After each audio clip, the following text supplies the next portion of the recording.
Damos, ó Deus, por mais uma oportunidade que o Senhor nos dá de aprender da Tua Palavra nessa segunda aula do período interbíblico. Pedimos a Ti, Senhor, que o Senhor nos traga a direção, o discernimento e capacitação, Senhor, para aquilo que nós estaremos tratando aqui, ó Pai, com muito cuidado, com muita direção do Teu Espírito, e que esta palavra, Senhor, possa estar na tábua dos nossos corações e a gente, por uma vez mais, aprender da Tua palavra.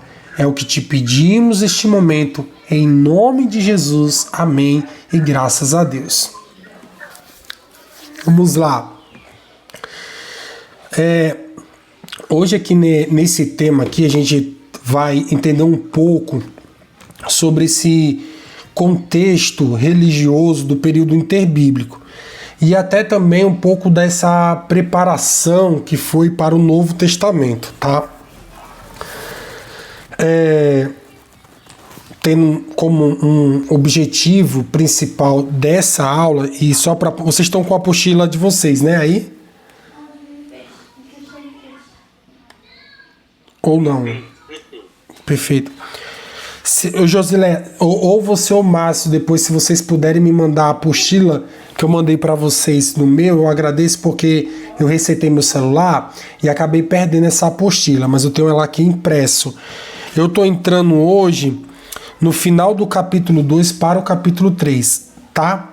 Para que a gente possa justamente compreender essas principais transformações religiosas que ocorreram no período interbíblico e perceber um pouco desse contexto que contribuiu tanto para o ambiente religioso, como também para os evangelhos que já abrem aí o Novo Testamento, tá?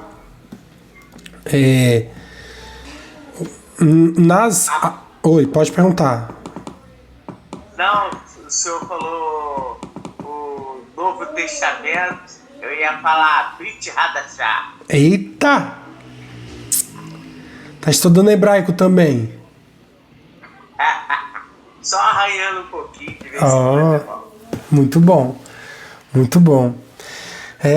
Então, assim, nós tendo, porque é importante a gente trazer essa compreensão, quem eram esses principais grupos religiosos, e principalmente entendendo como surgiu essas sinagogas, como o judaísmo se desenvolveu e principalmente como tudo isso ajudou no próprio contexto em que Jesus Cristo vem ao mundo. Então é muito importante nós entendermos o que abriu o Novo Testamento e especialmente os evangelhos, e entender o que a gente encontra com tanto costume, com tanta frequência a respeito dos fariseus, saduceus, escribas, né, das sinagogas e os diferentes grupos religiosos que são citados. Essas realidades que não surgiram de repente, que foram aí se consolidando com o tempo e tem esse papel importante na história para que possamos, né, compreender esses períodos tão importantes. Então, na aula passada, a gente veio tratando justamente sobre os poderes políticos. Então, a gente falou sobre o Egito, falamos sobre a Síria, falamos sobre a Babilônia, e aí também, provavelmente numa próxima aula, não, ainda nessa aula, isso mesmo, ainda nessa aula, eu ainda vou falar sobre o Império Grego e Romano, tá? Vamos lá. Vamos pontuar aqui primeiro a respeito dos principais grupos judaicos, que eles vêm surgindo, né? Então, existentes ali dentro do judaísmo, e principalmente no Novo Testamento, a gente já pode destacar aqui sobre os fariseus. E o que era quais são os pontos que destacam a respeito dos fariseus? Os fariseus, eles eram extremamente preocupados com a lei, eles tinham aquela preocupação a respeito da lei, valorizavam muito as tradições, principalmente ali transmitida pelos seus mestres. Eles acreditavam na ressurreição, até porque a própria lei de Moisés fala sobre isso, que o homem que cumprisse toda a lei, esse receberia, né, a vida, receberia a ressurreição. É por isso que Cristo cumpriu toda a lei, e nele foi se cumprida todas as coisas. Quando a gente estuda sobre Romanos, nós vemos a respeito disso. Eles acreditavam tanto nas existências dos anjos como de espíritos, tinham uma grande influência sobre o povo. E quando nós começamos a falar sobre os fariseus, e a gente observando nos próprios evangelhos, nós encontramos os fariseus com muita frequência enfrentando enfrentando Jesus Cristo. Então há muitos conflitos ali narrados, mas a gente precisa ter cuidado para não simplesmente enxergar os fariseus como aqueles vilões da história, né? Os fariseus, irmãos, eles eram um grupo religioso que se demonstrava uma grande preocupação com a lei de Moisés. Imagine você que vem uma vida protegendo isso, um conhecimento a respeito disso, de repente aparece alguém falando: eu sou maior do que Moisés. Então era uma questão de um embate filosófico, né? Um embate acerrado, até porque isso falava muito sobre a preservação e a identidade judaica. Então, o problema que Jesus frequentemente apontava não era simplesmente o fato deles conhecerem a lei. O problema não era eles conhecerem a lei.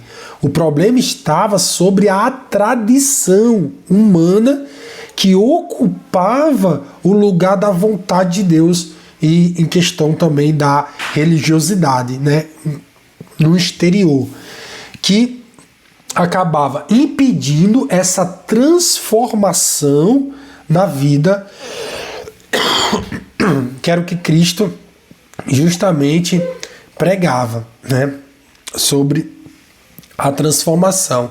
Então, nós precisamos entender esse contexto, precisamos entender, ter essa interpretação, embora que eu esteja falando aqui de forma superficial, mas só de você entender um pouco sobre isso, você já começa a ter uma clareza e entender qual que era a raiz de todo o debate que ali se encontrava, né? Então, deixa eu só ver aqui onde eu tô. 25, 26, 25, 24, 23, isso.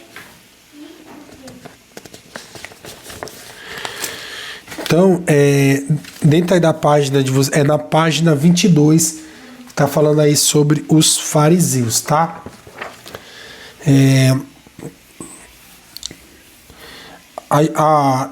Quando a gente vai navegando sobre isso, provavelmente os fariseus, eles vão surgir ali antes do período do Macabeu, onde eles vão se tornar uma grande resistência sobre os costumes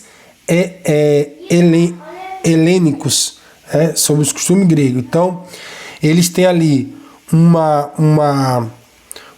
dever de preservação, que era o que eles tinham como uma própria questão pessoal deles de manterem aquilo vivo. Não há menção deles no Antigo Testamento, a gente só começa a ver essa menção deles no Novo Testamento, já ali presentes, em que Jesus ele segue realizando diversas advertências contra este grupo, mas justamente, como já dito aqui, é mais sobre a questão das tradições, né? Os saduceus, a gente tem alguns pontos e podemos comentar a respeito deles.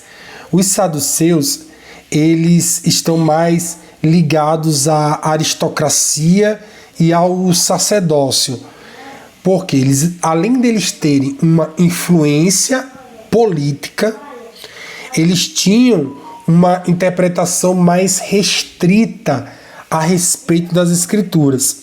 Então eles não tinham ali uma crença sobre a ressurreição dos mortos, eles rejeitavam qualquer questão de existência de anjos e tal, conforme é apresentado em Atos dos Apóstolos, capítulo 23, e os saduceus, eles possuíam, por eles terem esse laço tão firme com o sacerdócio, eles não tinham só uma influência política, eles tinham também uma influência ali por toda Jerusalém.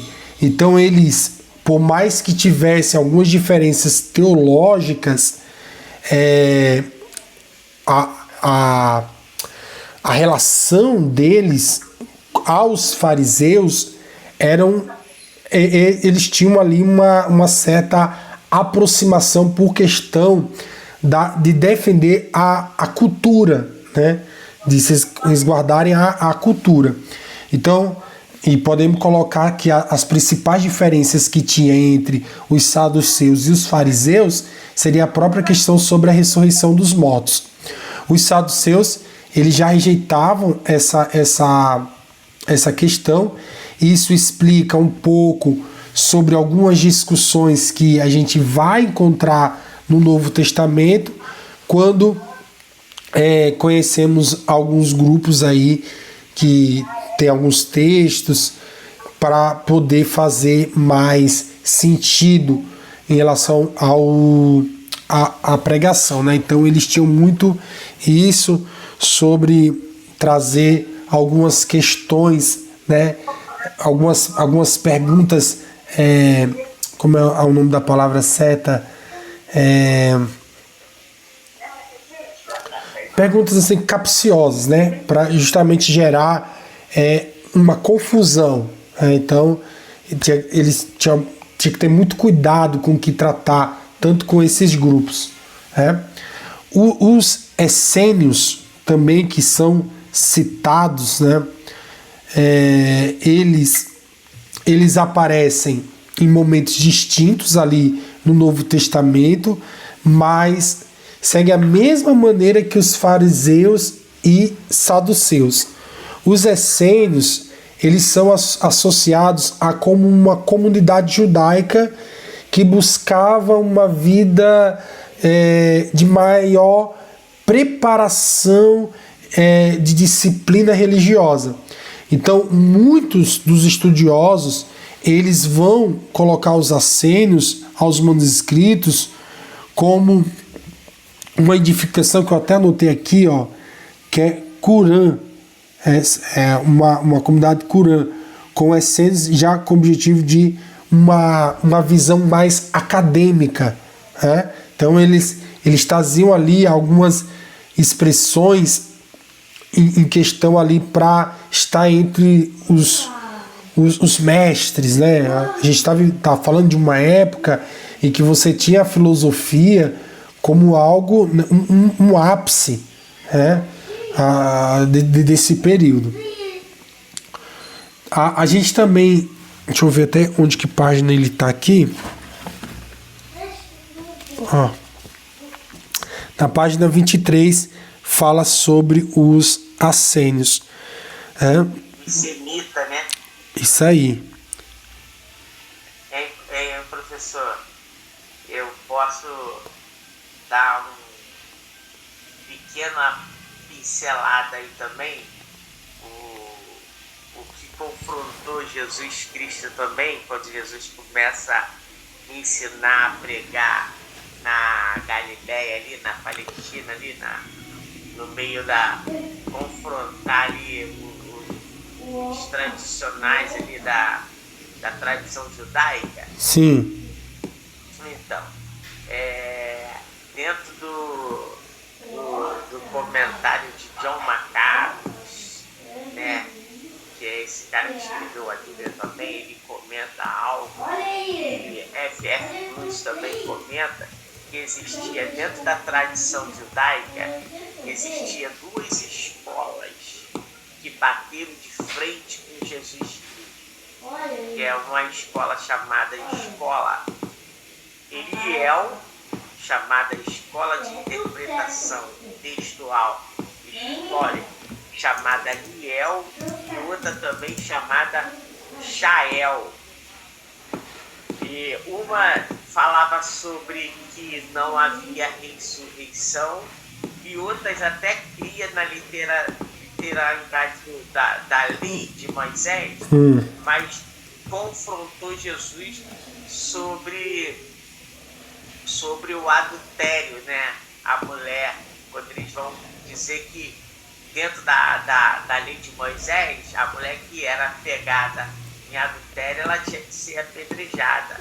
Então essa escola chamada Shael, ela foi essa daí que o texto vai dizer que pegaram a mulher no ato de adultério, mas eles foram para querer pegar Jesus mesmo.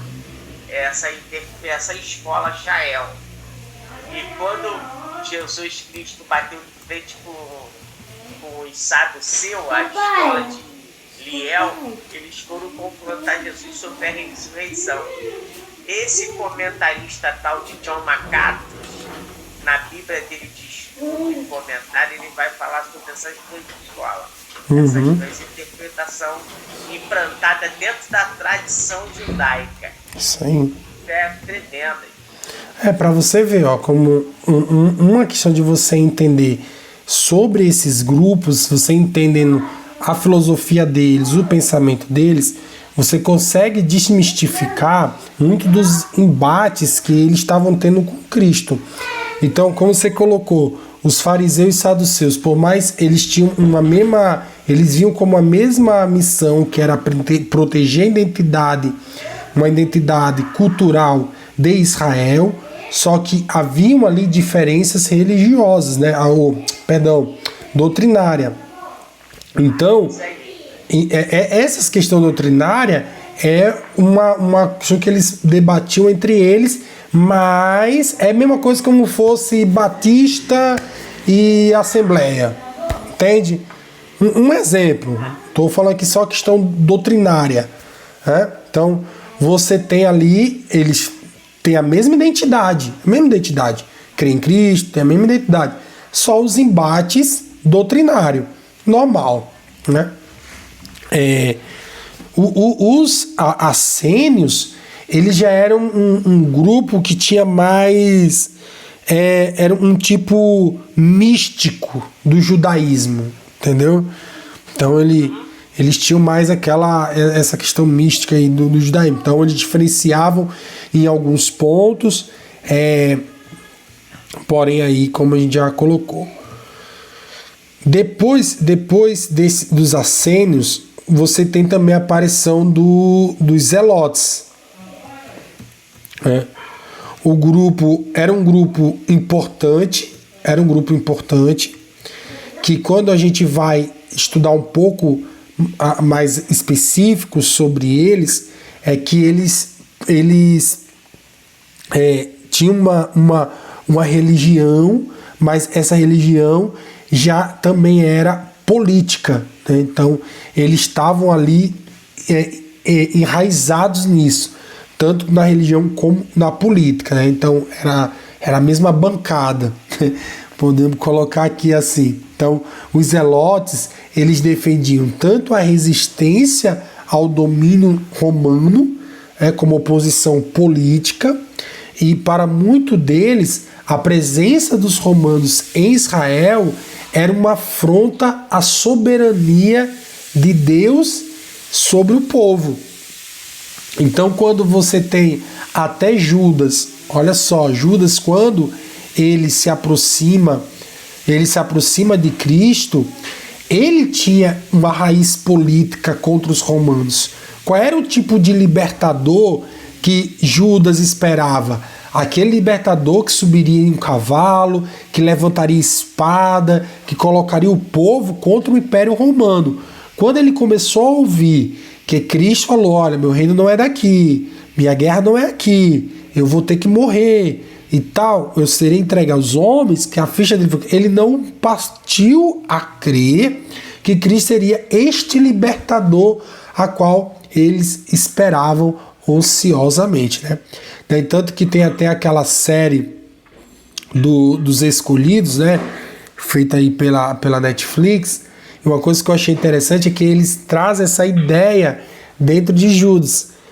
Alguém envolvido na política, que tinha um viés político, acreditando que Cristo ele seria quem tiraria Israel do poder romano, e falando isso politicamente. Então isso nos ajuda a entender um pouco sobre essas expectativas que havia sobre o Messias, porque muitos deles esperavam esse Messias, esse Messias que ia se opor ao governo romano, ia destruir o governo romano, libertando Israel dessa opressão. Aí quando Cristo começou a falar, ó, dá a Deus que é a Deus, dá a César que é de César, aí o pessoal começou, né, a entender que o projeto dele não era esse, tá? Então existe algumas questões aqui muito importantes, que Jesus veio como Messias, mas a sua missão era muito maior do que libertar Israel de Roma. Então ele tinha ali uma missão muito maior do que essa. Bom, deixa eu ver.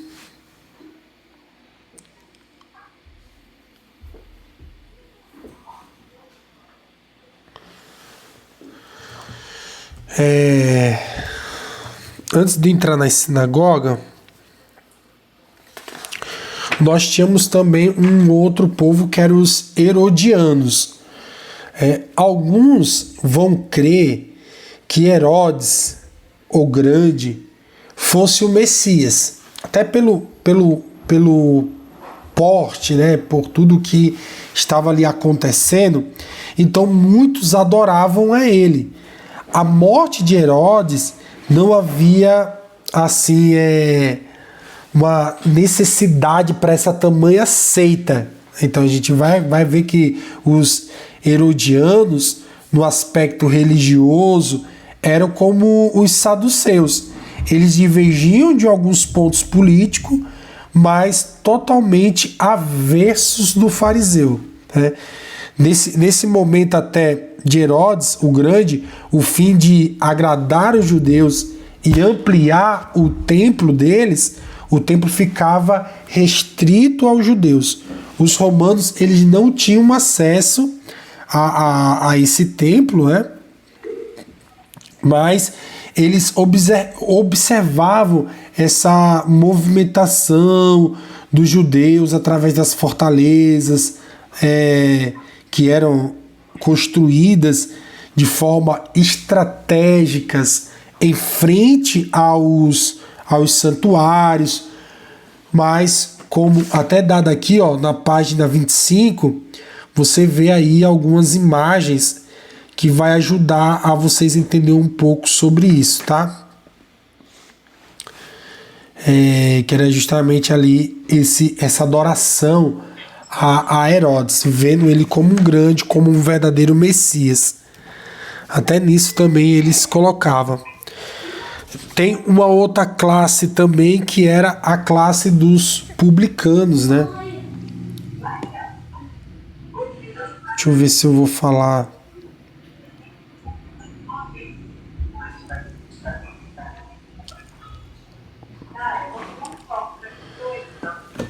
Os publicanos, eles eram literalmente um partido religioso, os publicanos. Eles eram um partido religioso porém não tanto político, mas voltado a isso, né? Era uma classe de funcionários públicos responsáveis para colher tributos em toda a província ali do Império Romano. Eles cobravam impostos diretos, cada funcionário público recebia uma certa porcentagem ali de impostos para ser cobrado, então eles praticavam, ficavam com todo o imposto indireto, mesmo que houvesse ali um publicano honesto, mas ele gerava muita desconfiança, o bastante para ser classificados aí como ladrões. Nós temos Mateus, que era publicano, e aí Cristo faziam fila, né? Eram diversas cabines onde eles ficavam, e as pessoas faziam filas para poder pagar esse imposto para Roma. Por isso que eram duas classes que os judeus não gostavam: publicanos e pecadores, né? Então eles colocavam pecadores igual publicanos, porque publicanos, ao ver deles, já eram ladrões, né? Muitos deles eram judeus, olha só, judeu praticamente, então eles eram considerados até como traidores do próprio povo, devido a ser essa profissão tão desprezível para eles, né? Só um minutinho. Eu ainda estou melhorando da minha ataque. Na última aula eu acho que eu mais espirrei do que falei. É o tempo, a frente fria aí, né? Muda o tempo assim. Acaba comigo. Na saúde de muitos. Não, e pior que eu gravei a aula, eu acho que 30 minutos da aula foi espirrando, eu cortando os espirros. Imagina. A aula foi mais de espirro do que de teologia, né, professor? Foi. A aula da última eu espirrei mais do que ensinei. Então, você tinha ali muitos sendo comparados ali como ladrões, traidores. Só para você ter uma ideia, eles eram considerados até inferiores às mulheres.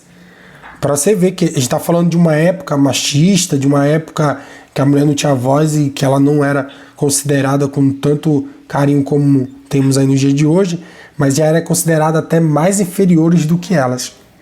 Para você ver o tamanho repúdio que eles tinham aos publicanos, tá? Então, Jesus, ele vem justamente para combater essa ideia, combater essa separação, porque o objetivo claro de Jesus era e é alcançar todos com a pregação do Evangelho. É verdade. Até falando aqui sobre a questão do próprio cristianismo, que a gente vai ter aí esse grupo também sendo formado aí no Novo Testamento. O princípio do cristianismo, ele a princípio era considerado uma seita para o judaísmo. Não é tanto que você vê isso em Atos capítulo 11, versículo 26, Atos capítulo 24, versículo 14. Uma religião que estava propondo uma adoração ao único Deus, Criador de todas as coisas, diferente do costume da época, que era uma época de panteísmo, mais de um Deus, mitologias por conta da filosofia, por conta da influência dos gregos ainda, e entre outros, né? O que causa um atrito profundo com o Império Romano, porque, como dizem alguns historiadores, era mais fácil encontrar uma estátua em Roma do que um homem. Eles tinham muito isso, principalmente ali a partir do século IV, o cristianismo ele vai se tornando, né, a religião oficial do Império Romano, mas aí a gente vê até sobre a questão mesmo do próprio acesso ao poder, né, porque aí a religião ela começa a ter um acesso ao poder e acaba atraindo a atenção, né, de homens desconvertidos, né? Então, mas esse é um grande divisor aí na história depois de Cristo, né? Então Jesus Cristo, ele sendo judeu, nascido de forma sobrenatural da Virgem Maria, operou inúmeros milagres, que ainda, graças a Deus, continua operando, porque não somos aqui sensacionistas, condenado de forma injusta, morreu, mas ressuscitou ao terceiro dia. Então, todos os meses nós celebramos a ceia do Senhor em seu memorial, que recordamos da sua morte, da sua ressurreição, da vitória ali na cruz, e após a sua ascensão aos céus, né, a ascensão ao céu, os seus discípulos iniciaram essa pregação poderosa que é o Evangelho, as Boas Novas. Então hoje o cristianismo, ele já chega ali a se aproximar dos seus 2 bilhões de cristãos ao redor de todo o mundo. Numa origem está ligada aí ao judaísmo, compartilhando o mesmo relato em comum, o que nos difere muito daqueles que creem em Jesus, o Cristo que era e foi e é sempre o Messias, né? Então os judeus, eles ainda aguardam desejosamente a aparição dele, do que para eles seria a primeira, nós aguardamos a sua segunda. Então, dentro de uma linhagem real, que, ao entender deles, vai unificar os reinos divididos, que fará uma grande revolução, isso é no entender da volta deste Messias, né? Nós cremos desde a primeira vinda, aguardando o seu retorno do Messias, da sua segunda vinda, conforme certamente aí no estudo de escatologia nós podemos nos aprofundar. Dado esses parecer sobre os grupos, agora a gente consegue navegar sobre as formações e das sinagogas. E há uma importância nisso, né? Porque essas instituições elas eram extremamente importantes ali na chegada do Novo Testamento, que era a sinagoga. A gente sabe que Jesus ensinou na sinagoga. Reuniões ali era onde era exposto o ensino das Escrituras, uma oração, e a própria vida comunitária judaica. Então, quando Jesus ele começa o seu ministério, nós encontramos ele diversas vezes, Jesus entrando nas sinagogas e ensinando, porque esse era o ministério de Jesus, ele ensinava a palavra. Então, portanto, quando a gente começa a pontuar sobre a sinagoga, nós estamos falando também do ministério de Jesus, na pregação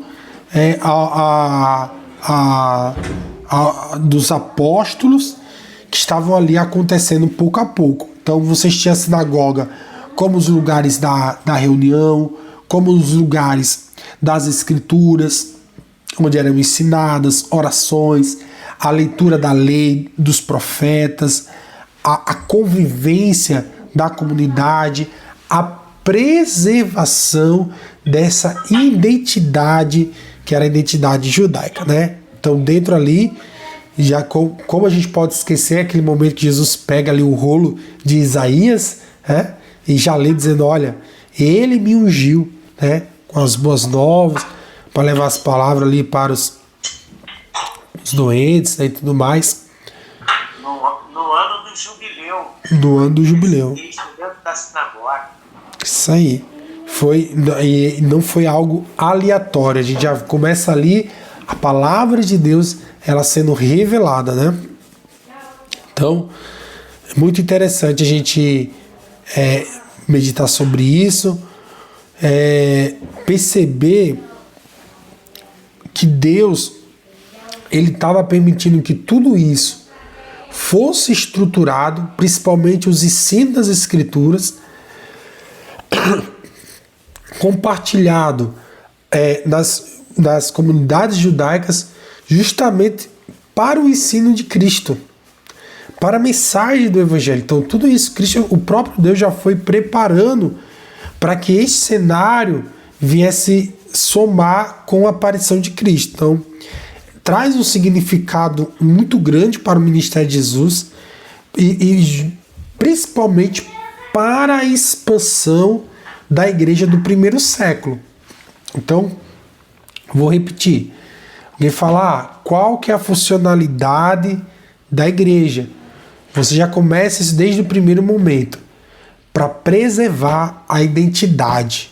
Então, a igreja ela tem um objetivo, não só pregar as boas novas para os pecadores, como também ela preservar uma identidade, ela guardar uma mensagem, porque o tempo, tudo passa, tudo se esquece. Se a gente substitui em nossos púlpitos a mensagem das Escrituras, quem vai pregar? Sobre isso. Então não pode haver esse esfriamento da palavra nos altares, porque assim como das sinagogas se iniciou falando das Escrituras, e o próprio Cristo começou nas sinagogas ensinando para que isso fosse levado. Por mais que depois de alguns sermões quase ele era apedrejado, a sua mensagem continuava sendo pregada. Então é muito importante, né? O próprio judaísmo, quando a gente pensa assim e vê, né, o próprio judaísmo em si, ele já trazia ali a lei de Moisés, já trazia consigo as tradições dos anciões, já trazia essa identidade judaica, falava muito sobre essa pureza da religião, né? Tanto aquela coisa de não tocar nada impuro e tudo mais. Tinha essa expectativa messiânica, que é o que muito a gente vê ali nos livros dos profetas, tanto os maiores como menores, citações a respeito disso, e a influência dessa cultura, da cultura grega em relação ao ensino, né? Então, durante todo esse período, o judaísmo ele passou por um processo de desenvolvimento e fortalecimento dessa identidade. Israel havia passado boas experiências muito profundas, exílio, dominações, como a gente comentou na aula passada, influência grega e posteriormente o próprio domínio romano. E diante de tudo isso, ela preservou sua identidade. Olha só. Porque a identidade dela era sua principal preocupação. Isso é muito forte. Então, a lei de Moisés, ela continuava sendo o central para o judaísmo, mas ao redor dela foram desenvolvidas tradições. E essas tradições, interpretações, acabavam ali sendo transmitidas pelos seus mestres, sendo eles saduceus, fariseus, azelotes, enfim, como a gente já comentou, toda essa classe, mas não fugia, como eu tenho falado desde o começo, da identidade de Israel. A identidade de Israel sempre ficou intacta. Tá? Então é justamente nesse ambiente que a gente começa a entender muitas das discussões que Jesus ele falava e trazia ali para os líderes religiosos. Dentro aqui de uma aplicação teológica, aqui traz para a gente um ensino muito forte, que é possível a gente conhecer as religiões, conhecer as tradições, conhecer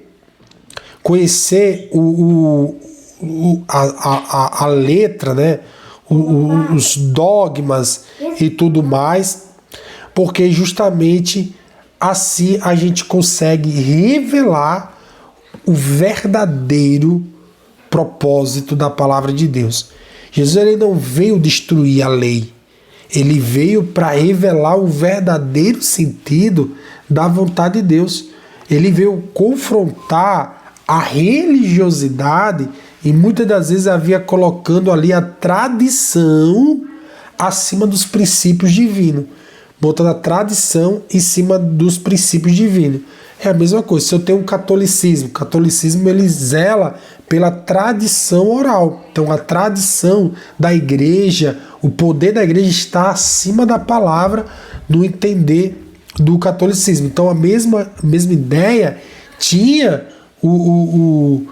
este povo antigo sobre as tradições. E Cristo veio combater isso, que não havia tradições maior do que a palavra, ou o propósito divino. Até aqui tudo bem? Tudo bem. Eu tô sentindo vocês tão quietos. Eu ia falar, mas eu não posso falar. Tirei meu som. Só escuto. Então é isso. Eu ia falar algo aí, mas não é bom eu falar muito não, porque só eu que falo também, né? Ah, mas você é o professor top 2 aqui, ó. Nada, isso aí. O primeiro é Jesus, você veio o segundo. Eu só sou aquele que carrega a sua maleta.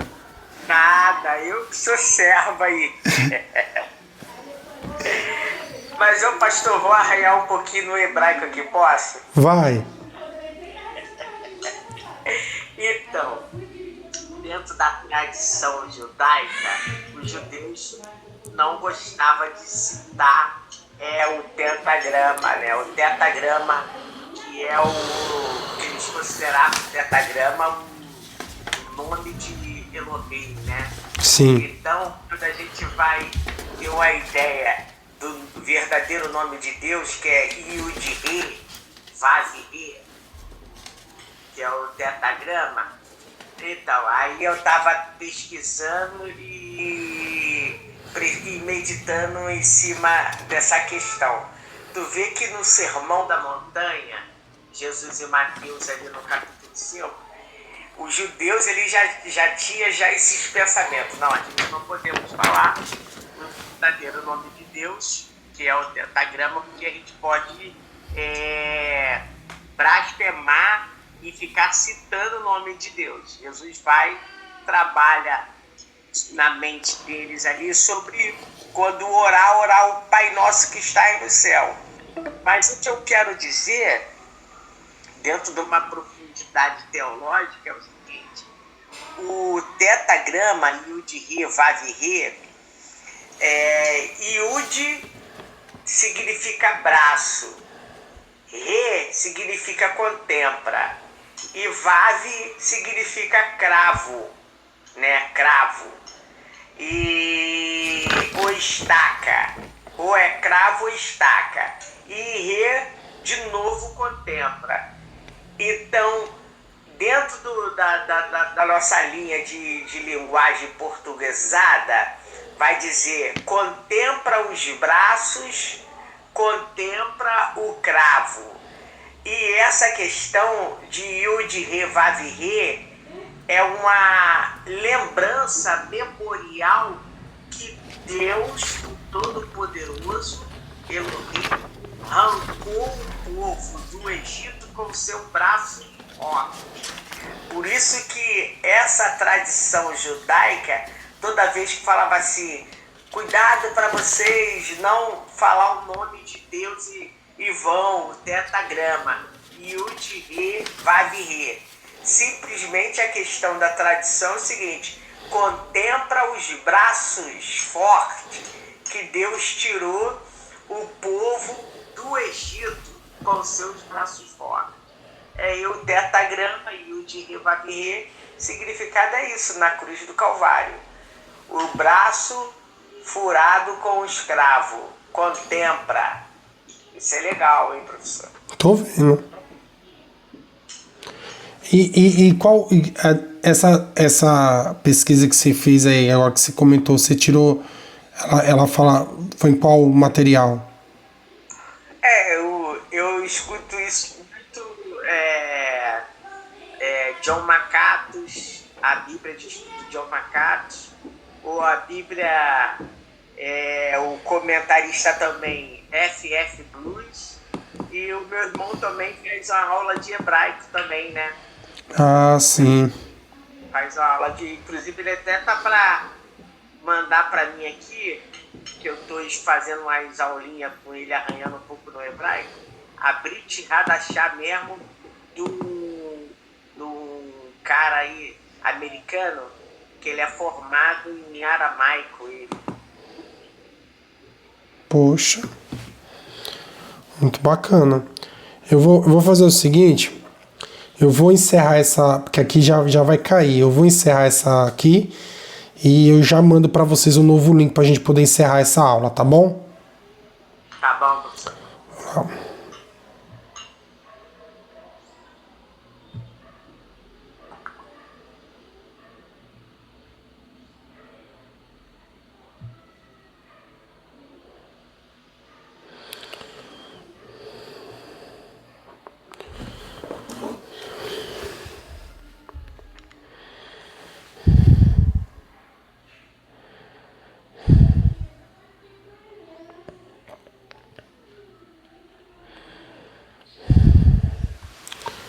Olá, nós já estamos aqui entrando no segundo período da aula. Você pode aproveitar nesse momento e aproveitar a parte final da aula de hoje. Venha fazer parte você também e assistir mais uma aula.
Vou entrar já já.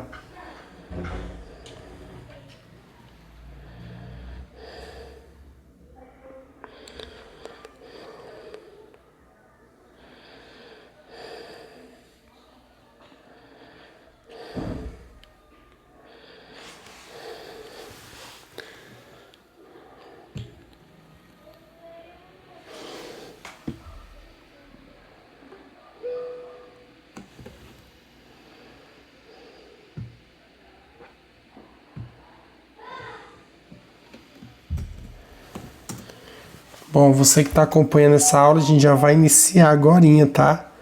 A próxima aula. Aguenta mais um pouquinho aí que a gente já vai continuar nosso assunto.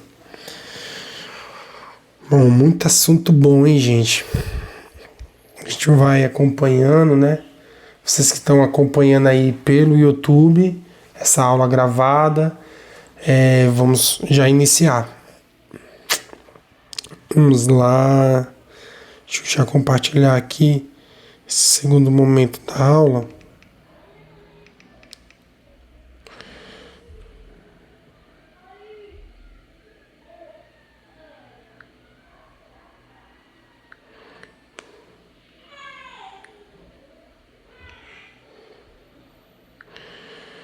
Mandando para os nossos irmãos.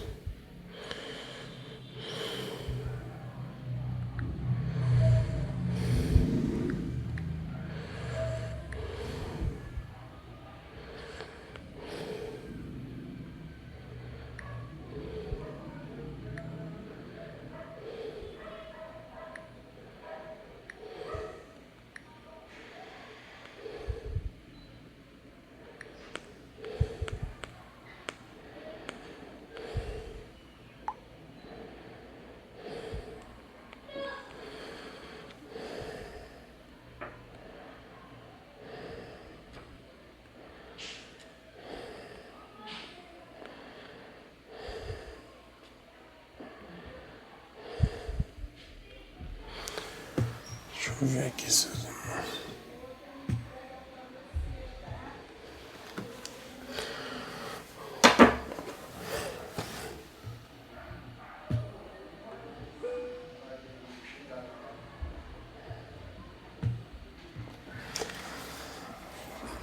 Pode ser, ô pastor Ivo.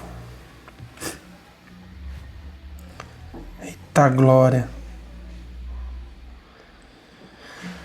Vamos iniciar aqui o segundo momento da aula. Só os irmãos chegarem aí, a gente já inicia.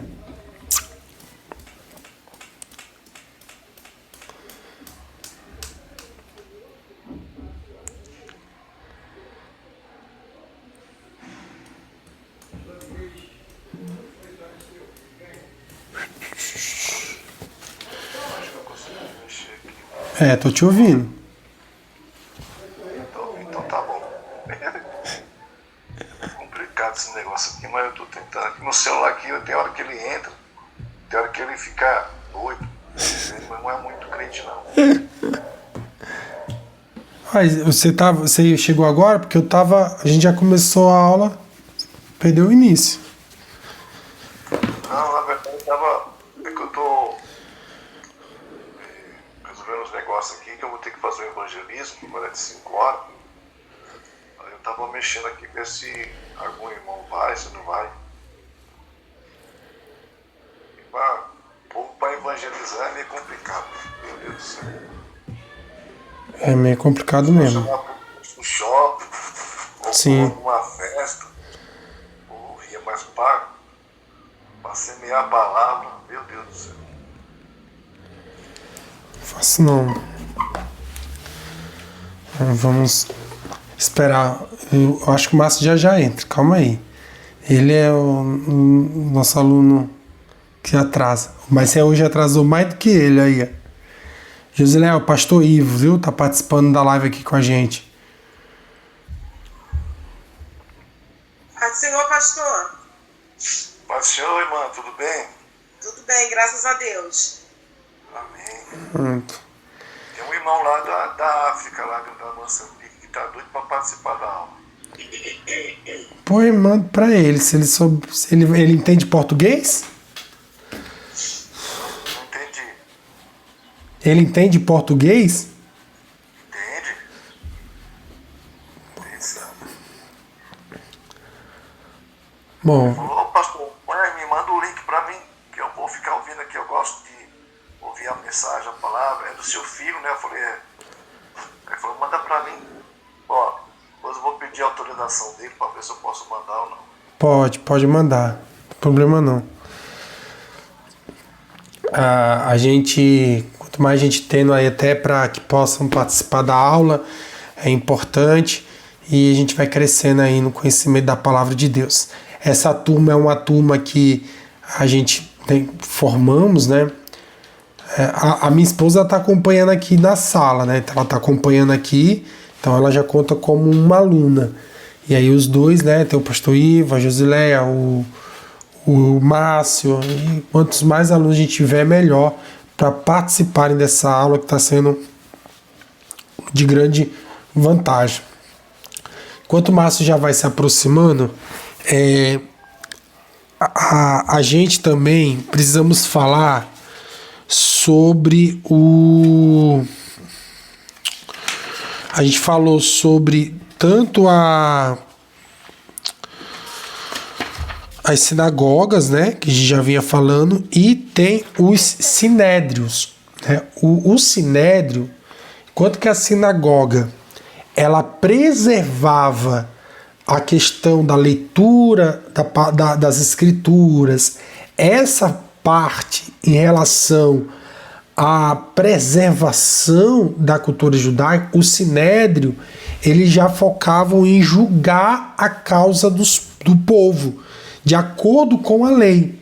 Então o sinédrio, ele via muito naquele viés ali de Moisés sobre os 70 anciões que julgavam, né, as causas do povo.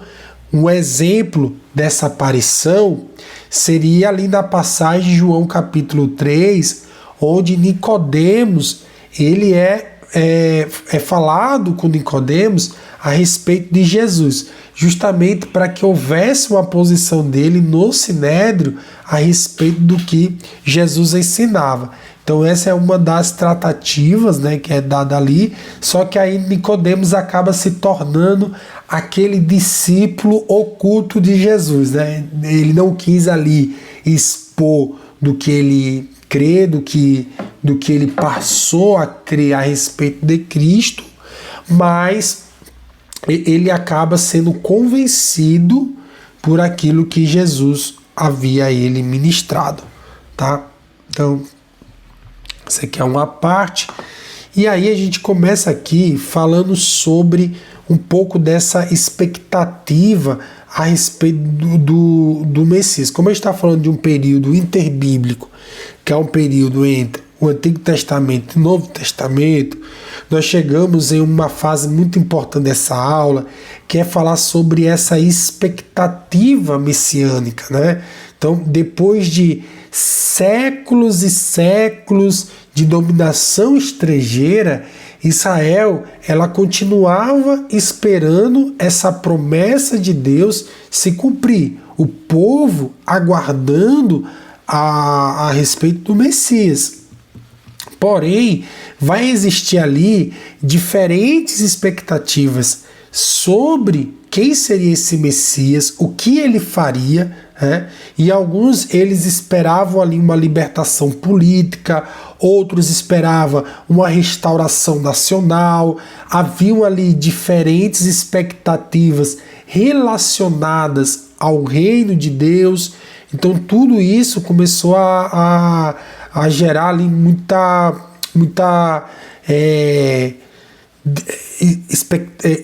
já falei, esperança, visão a respeito do Messias. Então, no momento que nós fazemos essa ligação com Jesus, a gente chega aí no Novo Testamento, onde Jesus ele vai aparecer em um ambiente onde o povo já aguardava esse Messias. João Batista, por ser o último profeta, já vem anunciando a proximidade desse reino, e Jesus começa a mensagem, que era: arrependei-vos, pois é chegado o reino dos céus. Portanto, esse ambiente do Novo Testamento, ele vai ser compreendido a respeito justamente dessa expectativa messiânica durante todo este período, tá? Então, nós podemos deixar aqui uma pergunta para reflexão de vocês. O que aconteceria se Israel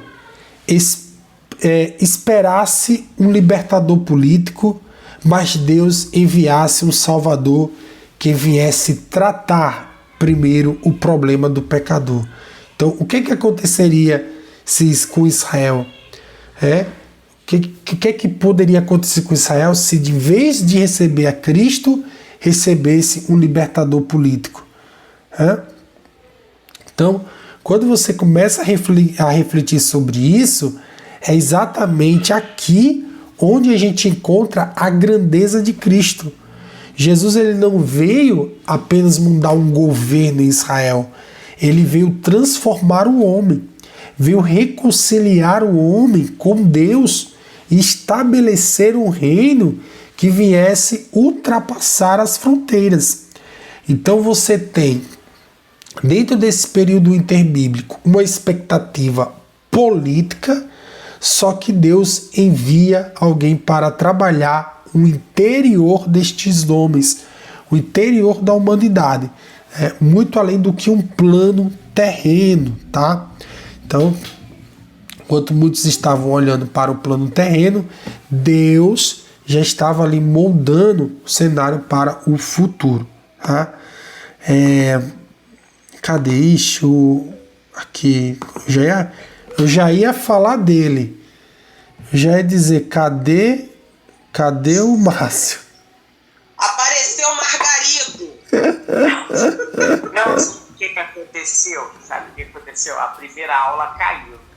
Foi. Aí o Osto pegou no sono. Aí eu falei assim, caramba, caiu a primeira aula. Ah, tá. vou ter que ir lá acordar o hóspede. Aí, graças a Deus que ele passou a madorna ali, rapidinho, cochilo. Aí ele saiu pra cá, eu falei, hóspede, corre, bota na aula aqui. Aí ele depois botou. É porque assim, como eu não pago, aí ele só me dá 1 hora. Só que aí, exemplo, vai 10 minutinhos e tal, então praticamente é 40 minutos para cada aula e ele cai, né?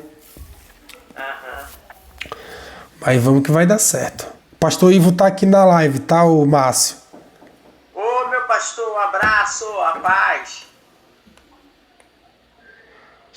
Ô, varão, paz do Senhor, um abraço. E aí, como é que tá as coisas?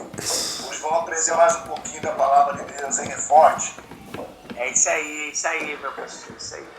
Então, ô Márcio, eu já expliquei aqui sobre o Sinédrio, eu falei um pouco sobre o Sinédrio, ele é tipo como fosse um tribunal que julgava o povo de acordo com as leis judaicas, né? O próprio Cristo, ao que eu não falei, que eu estou falando agora, o próprio Cristo passou por esse Sinédrio, e é visto isso em Lucas capítulo 22, onde tinha justamente aquela questão lá de Moisés. Lembra que Moisés, pelo conselho do seu sogro, dizia, levanta homens de bom entendimento e que te ajudem a julgar a causa dos povos, porque... Isso. E aí o Sinédrio, ele se forma justamente nisso. Quem teve uma participação nesse Sinédrio, até comentei, foi Nicodemos. Nicodemos, ele tinha uma participação no Sinédrio justamente por isso, para julgarem as causas. Logo que a gente tem também ali mais para frente Gamaliel, né, que também é citado também. Lembra quando levam ali a causa até os homens para julgar? E aí ele fala, se for de Deus, se não for de Deus, por si só vai se desfazer, né? Então eles tinham esse grupo que julgavam essas causas. Dado sobre isso, a gente falou, estava encerrando agora, sobre a questão da expectativa. Então, o que é que mais marca o período interbíblico? É essa expectativa que havia no povo sobre a vinda do Messias, mas eles queriam alguém político, eles queriam alguém com poderio para libertar de Roma. E não foi isso que o Senhor enviou. O Senhor enviou para um plano muito maior do que este. E dado aqui. Professor, pode falar. O senhor me perdoa. Não. Mas quando o Jetro, ele dá só uma pinceladinha, isso é Sim, bom? pode falar. Então, quando o Jetro ele dá esse conselho Moisés vai separar 70 anciões para ajudar ele nessa parte que o senhor está falando aí. Então, nasce o Messias, o ungido, Jesus Cristo, o Senhor Jesus Cristo. Então, na cidade que Jesus Cristo nasceu, havia uma sinagoga. Então, estava no ano do jubileu. O que é jubileu? Jubileu foi uma questão que o Moisés separou 70 ali para tá julgando a causa do povo, né? O povo de Israel, o povo das 12 tribos. Então, mas depois desse período todinho aí, 14 gerações, de Abraão até a Babilônia, da Babilônia até Davi, de Davi até Cristo, essas 14 gerações se passaram, nasce Cristo Jesus. Jesus Cristo vai falar sobre um texto na sinagoga onde ele nasceu e senta na cadeira de Moisés. Por quê? Para se cumprir uma profecia messiânica do profeta Isaías. O Espírito do Senhor Jeová está sobre mim, porque ele me ungiu. Esse texto, quando ele é revelado lá na sinagoga, estava nos anos do jubileu. Uma coisa que Jetro orientou Moisés, e Moisés faz isso lá quando ele recebe os 10 mandamentos, as tábuas da lei. É muito forte isso, né? Isso. Eu só fazendo uma observação aqui. quando Jetro falou com Moisés, ali Moisés, ele levanta 1.000 homens, porque isso foi na trajetória, né? Então ele levanta 1.000 homens, né? Que ele fala, separa os melhores que você tem. Ele levantou ali 1.000 homens para poder falar isso. Os 70, eles são levantados em outro momento de crise. Eu lembro assim da ligação com o conselho de Jetro, porque Jetro que trouxe essa ideia para Moisés, dizendo, Moisés, divide o fardo. Divide o fardo porque tu sozinho não vai dar conta, né? E que se vai ficar pesado para ti. Ele já tinha levantado 1.000, aí vem no momento que o povo está, aí lá em Números capítulo 11, você tem um momento que ele ajunta 70 e fala, e reparte do espírito que estava sobre ele. Porque você tem um homem sendo levantado por Deus em que o espírito era sobre ele. O espírito era sobre ele. Então Deus escolhia um e colocava o espírito sobre ele. Então, por isso que Moisés fala, do espírito que está sobre mim, ele repartiu aos 70. Foi o único momento que você tem o espírito de Deus sendo dividido nessa totalidade. Isso vai se cumprir somente no Novo Testamento, que Jesus falou, agora esse espírito não está sobre, eu quero colocar ele dentro de vocês. Então, agora o espírito ele não habita fora, ele habita dentro. E por isso que quando há uma união, quando há um conjunto de pessoas que no mesmo espírito trabalham, o poder de Deus é manifestado, porque se torna um, entende? Se torna uma somatória de um. Então, aproveitando até dessa questão colocada, muito bem colocada, e nós trazendo essa reflexão para justamente a gente entender a importância que haviam essas instituições que eram levantados, e falo, para preservação da identidade, cultura judaica, que também sem isso ia perder todo o propósito que o próprio Cristo trouxe, né? Que era o plano divino, enquanto tinha identidade que estava sendo vencida pelas tradições, Cristo trouxe qual que era o plano divino. O plano de Deus sempre foi que o homem tenha comunhão com ele. Isso é desde a palavra, desde com o seu espírito, esse é sempre o plano divino. Então, e a gente tem aí, então esse trabalho aí, né, em falar sobre isso. Então, o período interbíblico, ele vai preparar esse cenário para o Novo Testamento, como a gente já tratamos aqui bastante sobre isso hoje. Depois da gente poder sintetizar sobre esses grupos religiosos, sobre a sinagoga, o desenvolvimento do judaísmo, essa expectativa messiânica, a gente pode colocar aqui uma pergunta muito importante. Afinal, qual é a importância de todo esse período para chegar no Novo Testamento? Então, a importância que a gente tem a respeito de todo esse período até a chegada do Novo Testamento é para mostrar que os caminhos já estavam preparados por Deus, né?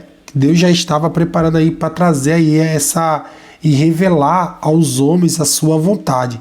Então, quando Jesus ele nasceu, Roma, ela dominava toda a região, né? Portanto, esse cenário político estava sendo preparado para o que ia acontecer e o que a gente encontramos nos evangelhos. Então, Jesus, ele nasceu em um mundo dominado pelo Império Romano, em que uma das principais qualidades do Império Romano era o desenvolvimento de estradas.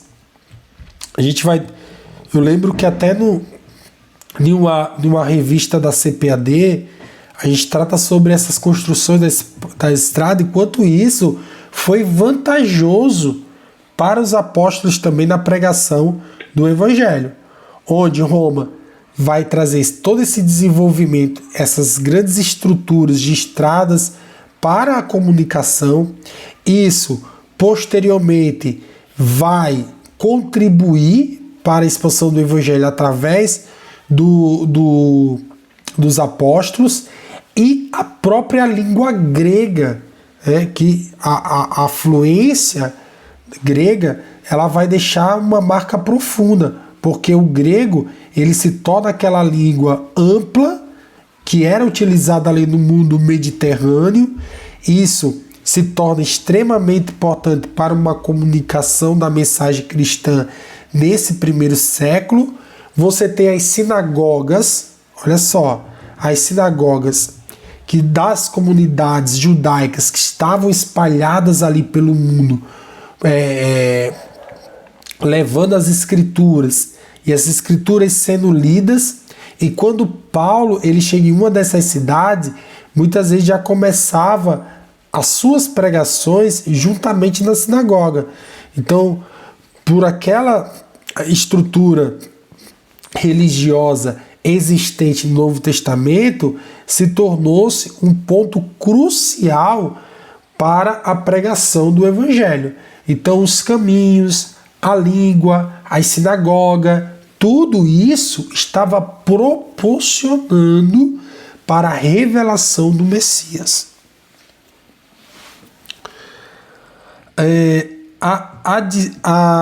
Até comentar também sobre a diáspora judaica.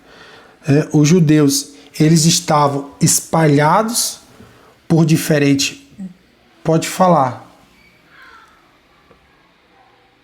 Ô, meu irmão, eu vou ter que dar uma saidinha, que eu vou ter que fazer um evangelismo que eu marquei para 5 horas. Aí eu queria pedir a licença para os irmãos aí para mim ir lá fazer o evangelismo. Mas eu já pedi já a autorização de vocês para mim pedir para os irmãos aqui, se for na próxima aula, se tem uns irmãos aqui, tem o nosso Márcio, tem pessoal lá da África que estão querendo participar dessa aula. Aí já pedi a permissão, aí na próxima aula eu vou mandar para eles agora. Se eles pedir para entrar aí, você já sabe que é eles. Eles estão querendo, só para conhecer, para ver como é o trabalho. Sim, claro. Posso mandar para eles. Tá bom. Fica à vontade. Então tá bom, Deus abençoe. Fica Amém. na paz aí. Um abraço aí. Amém, Jesus. Deus abençoe. Obrigado, Varão. Então você tem dentro dentro dessas regiões, né, os judeus que estavam espalhados. Isso trazia um significado sobre a existência dessas comunidades em Jerusalém, e posteriormente nós encontramos esses cristãos levando o evangelho para diversas cidades do Império Romano. Então, tudo isso estava culminando ali para a pregação do evangelho, e dando esse parecer é o que a gente tem como muito importante em relação à pregação do evangelho, em relação a essa abertura do Novo Testamento, que o período interbíblico nos permite compreender, tá? Deixa eu ver aqui. A gente falou sobre todos os períodos, né?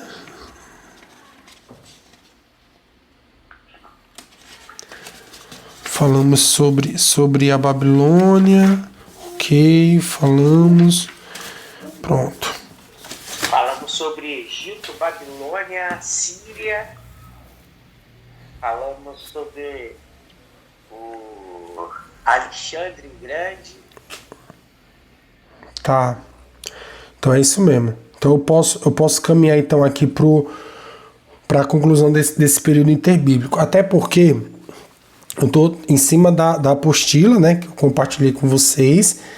E aí, até como eu estava dizendo agora para Josileia, eu estou terminando de organizar alguns temas só para a gente poder agilizar, para que a gente possa terminar aí até o final do ano essa classe, né? E a gente conseguir aí entregar para os irmãos o certificado, tudo mais, para os irmãos estarem já comemorando essa vitória. Dentro disso, que a gente olhamos aí do período interbíblico, nós podemos ter uma impressão sobre a questão do silêncio, né? Mas quando nós paramos e prestamos atenção, percebemos que a própria história ela estava em movimento. Houve um silêncio profético. O silêncio profético é real. Só que isso não quer dizer que o Deus de Israel não estava trabalhando, né? Então, os impérios surgiram, desapareceram. Culturas se espalharam, línguas se tornaram conhecidas, estradas foram construídas, comunidades judaicas foram espalhadas, né? Sinagogas, pontos, muito importante, ninguém se atenta a isso. As sinagogas começaram a se desenvolverem. Até hoje você tem sinagogas espalhadas por tudo que é lugar, ou não é? Diferentes grupos religiosos vão surgindo, diferentes grupos religiosos vão surgindo, mas Israel no mesmo sentimento, aguardando a vinda do Messias. E quando chegamos em Gálatas, capítulo 4, versículo 4, Paulo vai declarar: mas vindo a plenitude dos tempos, Deus enviou o seu Filho. Então, essa expressão plenitude dos tempos, ela mostra que Deus já estava conduzindo a história, né? Então, o homem, ele poderia enxergar apenas esses acontecimentos políticos, guerras, impérios, mudanças culturais, mas por detrás de tudo isso, você via a soberania de Deus preparando o cenário para essa manifestação do Cordeiro, dessa manifestação de Cristo Jesus. Então é por isso que nós podemos concluir esse período interbíblico não deve ser visto apenas simplesmente como um silêncio de Deus, e de um Deus que não estava agindo. Deus estava conduzindo a história até o momento determinado para que Jesus Cristo viesse ser aqui revelado. Então, quando chega essa plenitude dos tempos, Cristo veio, o Messias prometido entrou na história. Aquilo que Israel esperava por séculos, eles começam a ver em Jesus. Irmãos, eu estou falando de tempo, muito tempo de espera.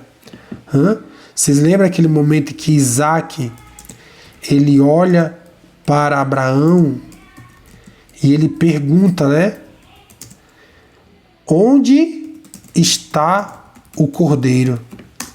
Ele faz ou não faz essa pergunta? Lá em Gênesis capítulo 22, no versículo 7 e versículo 8, ele olha, ele nota que estava lá o fogo, estava lá a lenha, mas ele pergunta: onde está o cordeiro para o sacrifício? Essa pergunta é tremenda, porque ela vai perpetuar durante todo o Antigo Testamento. Aonde está o cordeiro? Vocês conseguem ver isso? Estão com a Bíblia de vocês aí aberta? Verdade. Somente, irmãos. Pode falar, professor, o capítulo. Gênesis capítulo... vocês podem ler aí Gênesis capítulo 9, que vocês vão ver uma regra que é colocado por Deus sobre o sangue.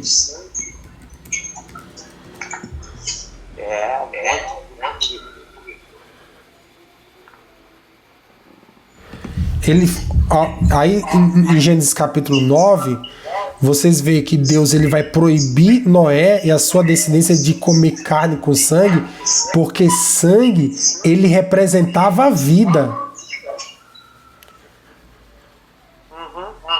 Ele vai representar a vida. Então, o que cobriria uma falha ou qualquer outra coisa em relação disso seria o sangue. Tanto que ele fala aqui, ó. Tô com minha Bíblia aqui aberta, deixa eu abrir aqui. É 9.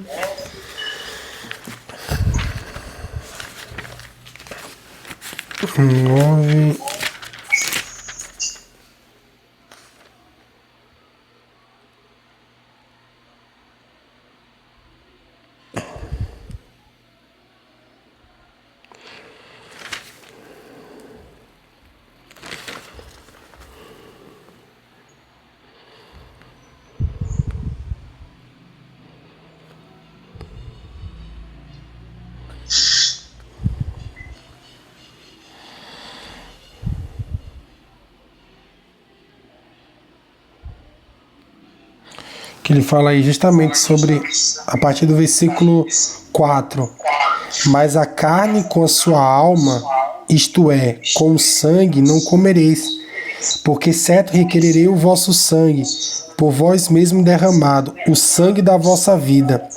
E todo animal requererei, porque também requererei do homem mais forte, sim, a mão do irmão de cada homem requererei a alma do homem. Então ele está falando aqui sobre o sangue, sobre a importância que tinha esse sangue. Então, que sangue seria tão forte, ao ponto de poder honrar um sacrifício, poder dizer e justificar a respeito do cordeiro. Então ele falou sobre o cordeiro, ele vem falando sobre o sangue. Lá em Levítico, ó, vocês podem abrir a Bíblia de vocês em Levítico. Eu acredito que é capítulo 17.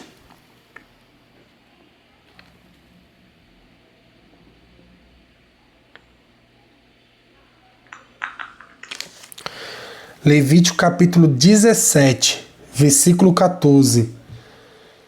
Olha o que ele vai dizer. Porque a vida de toda a carne está no sangue. Por isso ordenei que nenhum dos filhos de Israel coma sangue e qualquer espécie, porque a vida de toda a carne é o sangue, e quem comer será cortado. Ele está trazendo um símbolo. O sangue, ele simbolizava vida. Olha lá, a pergunta começou lá em Isaac.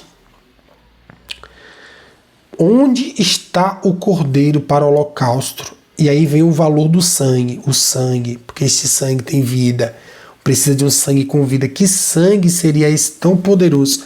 Até que quando chega o profeta Isaías, ele vai revelar o seu nome.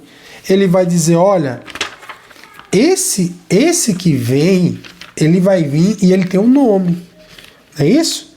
Ele fala lá, Isaías, você abre a sua Bíblia lá em Isaías capítulo 9, texto que todo mundo conhecia, mas ninguém entende, ó, como isso é importante. Isso que lendo parece rápido. Então eu tô falando de série de momentos. Então, lá atrás, falando sobre o cordeiro, depois o valor do sangue. Aí vem o profeta Isaías e ele fala assim. Ele começa a dizer, porque Isaías 9, 6, porque um menino nos deu, um filho se nos deu, o principado estava sobre os seus ombros, e o seu nome é. E aí ele revela o nome dele: Maravilhoso, Conselheiro, Deus Todo-Poderoso, Pai da Eternidade, Príncipe da Paz. Ele começa a dar um nome a este sangue, até que chega um momento exato do Novo Testamento em que João Batista ele está pregando, que ele está anunciando, e aí a gente vê aqui o Novo Testamento sendo aberto, e aí você entende o porquê João Batista ele fala: aí está o Cordeiro que veio tirar o pecado do mundo. Aí está o Cordeiro. É como João Batista respondesse a pergunta de Isaac. Quando ele afirma dizendo: aí está o Cordeiro que veio tirar o pecado do mundo, ele estava respondendo aquilo que veio há muito tempo sendo propagado. Onde está o Cordeiro para o holocausto? E aí, João Batista pregando, João Batista vai e traz esse momento tão maravilhoso, ó. João capítulo 1, versículo 29. E João viu Jesus vindo em sua direção e diz: eis o Cordeiro de Deus que tira o pecado do mundo. Então ele vem falando sobre o Cordeiro lá de Isaac. Capítulo 9 de Gênesis fala sobre o valor do sangue. Capítulo 17 de Levítico fala o símbolo da vida no sangue. Isaías capítulo 9, versículo 11 fala sobre o seu nome. E somente João, capítulo 1, versículo 9, ele é revelado, claro, para todos. Aí está o Cordeiro. Então, você tem tudo isso aqui, claro, para essa manifestação da palavra de Deus. Então, Gálatas capítulo 4, do versículo 4 ao versículo 5, mas vindo a plenitude dos tempos, Deus enviou o seu Filho, nascido de uma mulher, nascido sob a lei, para remir o que estava debaixo da lei, a fim de recebermos adoção de filhos. Período interbíblico, irmãos, nos parece apenas um período de silêncio, mas a história estava sendo preparada, a história estava sendo reunida para nos dar esse momento tão importante que é a respeito de Cristo, Então, vamos lá. Dado essa explicação, acredito que a nossa aula, a gente já encerrou bem aí essa matéria. Próxima aula, a gente já estará falando um pouco mais, dando introdução aí ao nosso próximo conteúdo, que eu já vou passar aqui para vocês. Espera aí, que saiu aqui. Vocês têm ainda a apostila desse período interbíblico? Tenho aqui, pastor. Manda para mim. Vou mandar lá no privado. Isso. Manda. Professor? Oi. Eu tenho uma pergunta que não é com relação à aula, não. Foi hoje eu conversando de manhã com uma amiga. Pode aí falar. surgiu esse assunto de Lilith. Quem foi Lilith? Tá. Esse assunto sobre Lilith, ele vem muito a respeito dos livros apócrifos. Eu falei assim, eu acho que isso é uma figura mitológica, eu acho que isso não existe na Bíblia, não. Mas aí ela falou com relação a alguns estudiosos, alguns teólogos, aí eu falei para ela que ia até hoje à tarde. Aí ela pediu para eu perguntar, diz que ela existiu no Jardim do Éden, era uma das mulheres de Adão. Isso. Eu nunca ouvi falar sobre isso. Não. Não existe na Bíblia nenhuma história de Lilith, E simplesmente, ou que seja apresentada ela como a primeira esposa de Adão. As narrativas de Gênesis, ele só fala mesmo sobre Eva, a ideia de Adão teria tido uma esposa anterior chamada, ele surgiu posteriormente em algumas tradições judaicas, mas nada relatado ali dentro de Gênesis.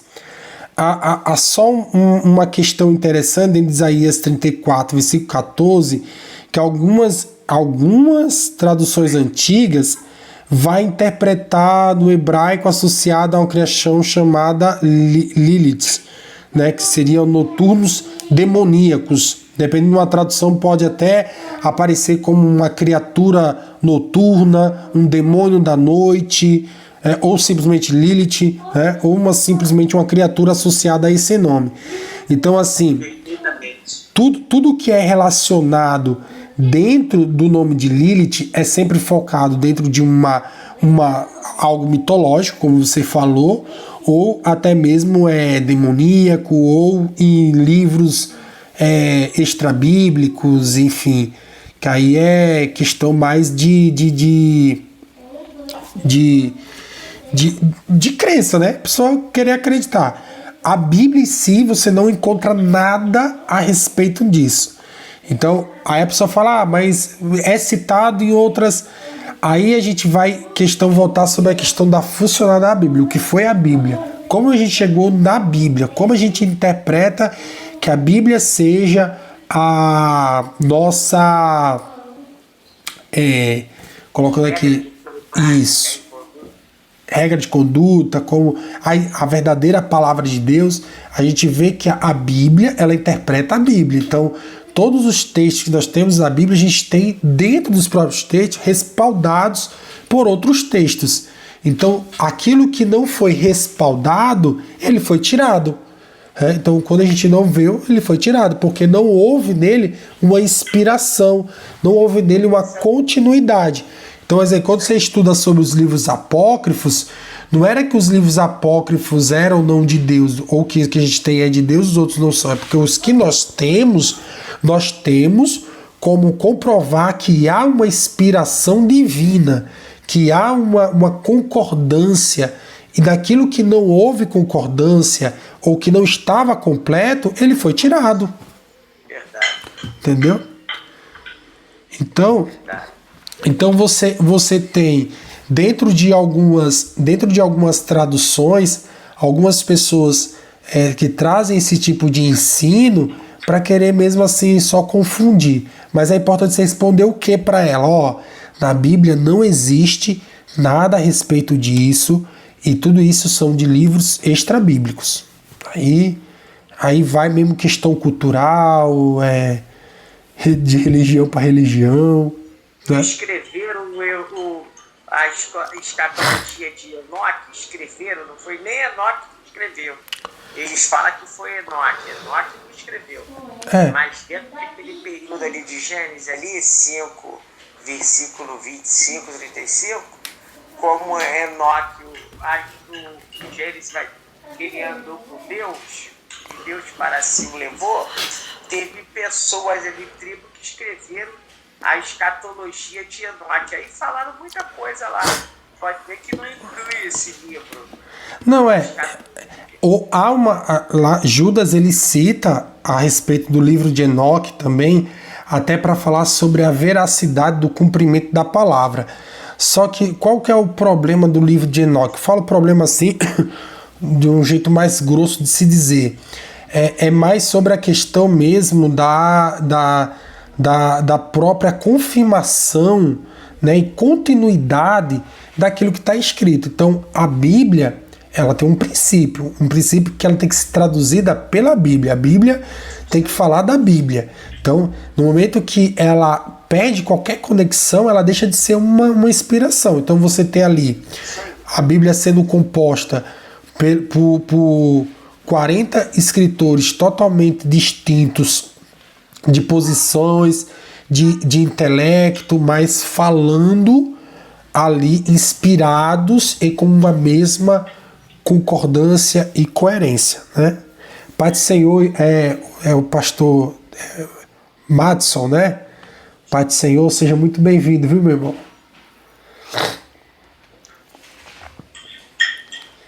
E então a gente tem toda essa todo esse acompanhamento. Dentro do que a gente tem apresentado até aqui.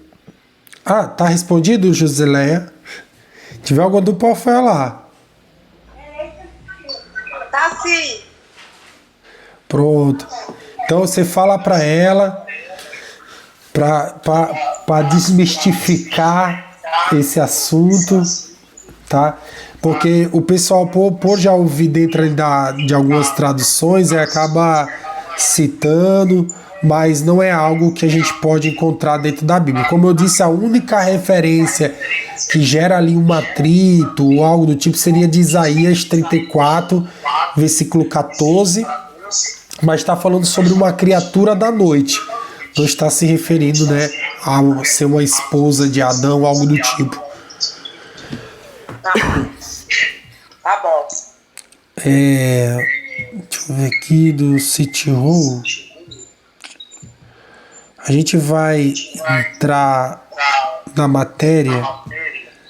A gente encerra aqui os períodos interbíblicos e aí a gente inicia a matéria dos evangelhos e Atos, tá? Então, para ficar aqui mais coerente, tá?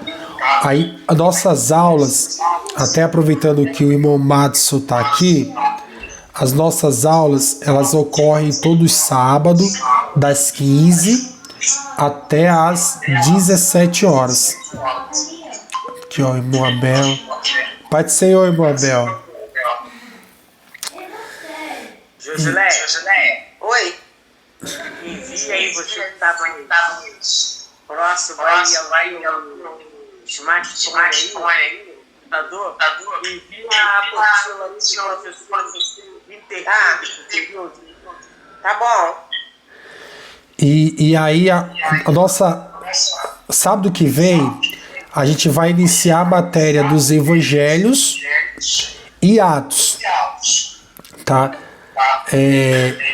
E aí hoje a gente já encerrou o período interbíblico e aí na semana que vem a gente inicia essa matéria importante. Para quem... Oi. Posso compartilhar um livro com o senhor aí, o Fator Melquisedeque? Pode, claro. Pode me enviar que eu... Você falou nesse livro? Não, mas você me envia que eu dou uma olhada nele. Vou enviar aí.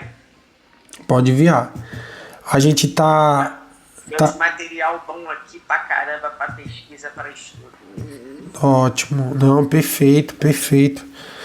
E aí eu vou deixar até aqui pra gente poder falar, que aí no sábado que vem a gente realiza essa parte, tá?